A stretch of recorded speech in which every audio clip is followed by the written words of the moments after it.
So hello fellow Earthlings. This is Earthling 6455463728. And I wanted to talk about the best way to remain religious. And by that I mean whatever religion you are, Buddhist, Hindu, Christian, Jewish, whatever it is, the best way to remain in that religion without any doubts, that's what I wanted to talk about. And let me introduce myself again. I am Earthling, and I see myself as a life hacker / mind hacker. Some examples of me hacking myself are that when I was a kid, I thought I had a problem with mathematics, for example. And what I did is my mother, she signed me up for a math tutor, and after one or two classes, what I realized was that I didn't have a math problem. I had a mistake problem. I would try to do 2 or 3 steps at the same time, and I would make mistakes. So what I really needed to do was to slow down and take my time.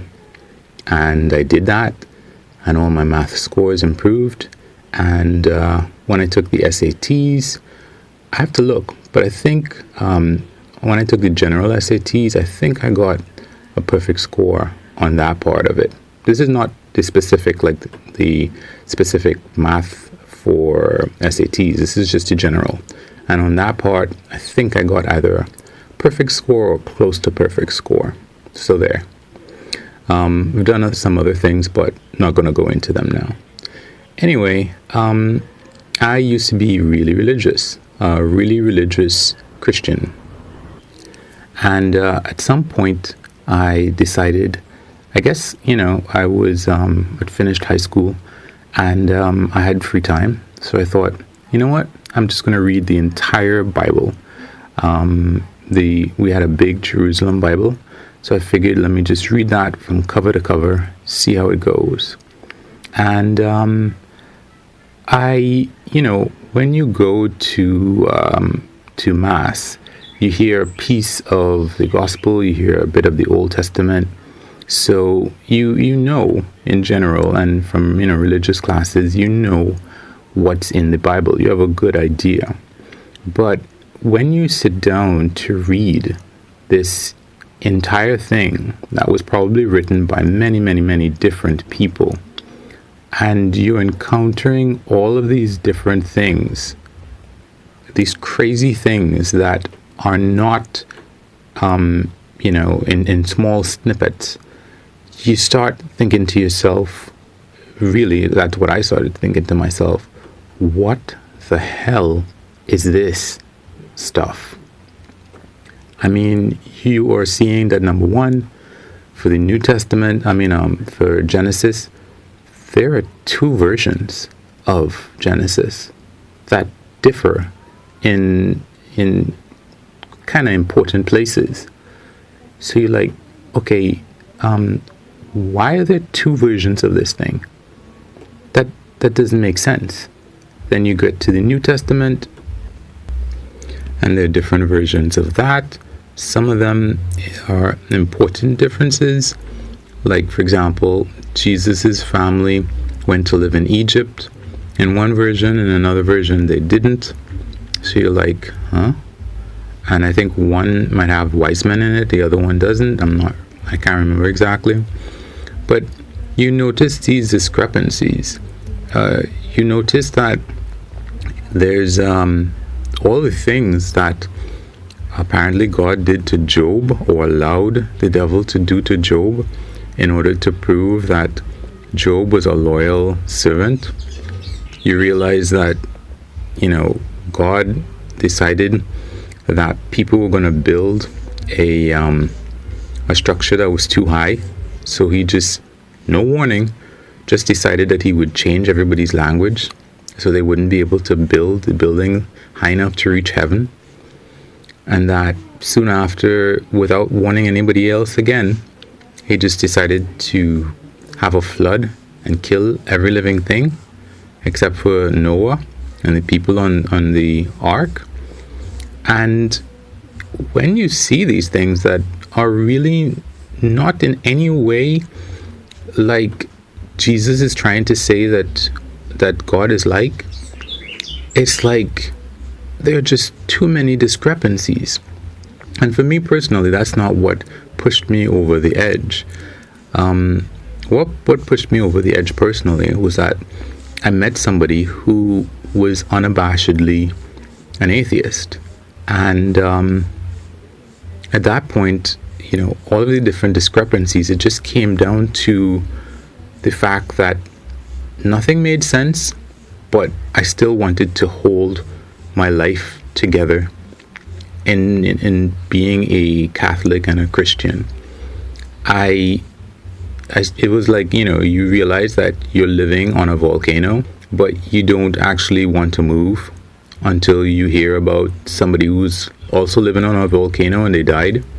And then you're like, that could have been me, so I probably should make the plunge and move from living on this volcano. And I think that even if one is a Jewish person, and you completely disregard everything in the New Testament, there are so many discrepancies even in what is the Old Testament, the Torah for Jewish people. And I haven't read the Quran. I want to. I wish there was something online that I could just listen to. But I'm assuming that there are going to be discrepancies in that, huge ones as well, that would not make sense. One of the ones that comes to mind for me right now is that Muslims believe that Jesus was a prophet, but he's not the prophet. Muhammad was the prophet. How is that really making sense exactly? Because if you believe in Jesus, Jesus was, one of the things is that he's saying, I am the way, the truth, and the light. That kind of seems like you are the one. And if you listen to John the Baptist really seemed to believe that Jesus was the one.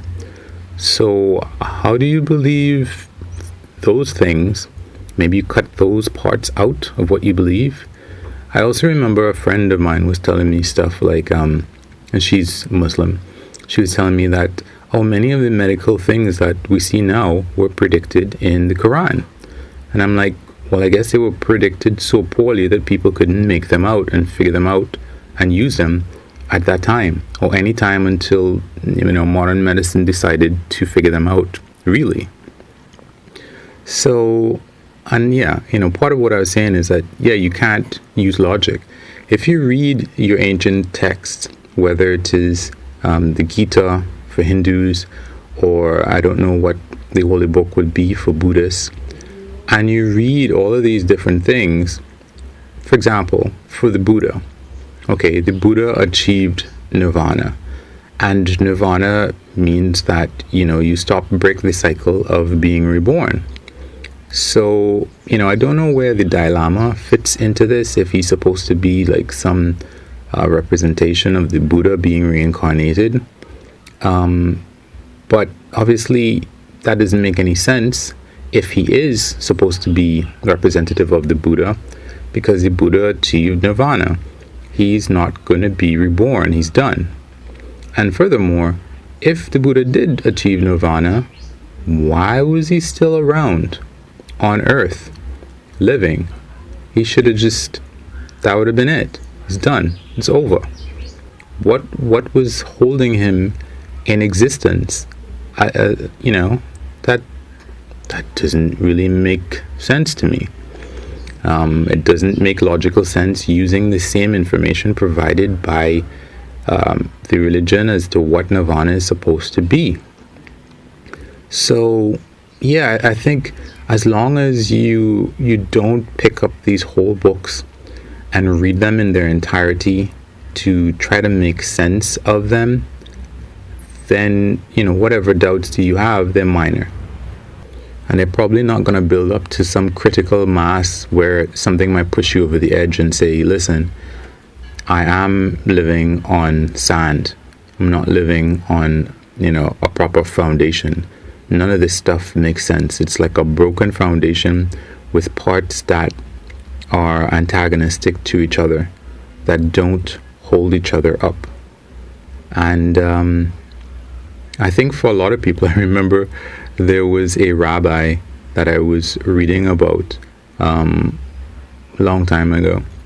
And he said that he was having some doubts. So he went to another rabbi to ask him for his advice.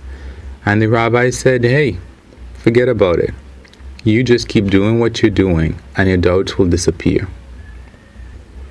And he said that he listened to the other rabbi's advice and he just kept doing what he was doing. And eventually his doubts disappear.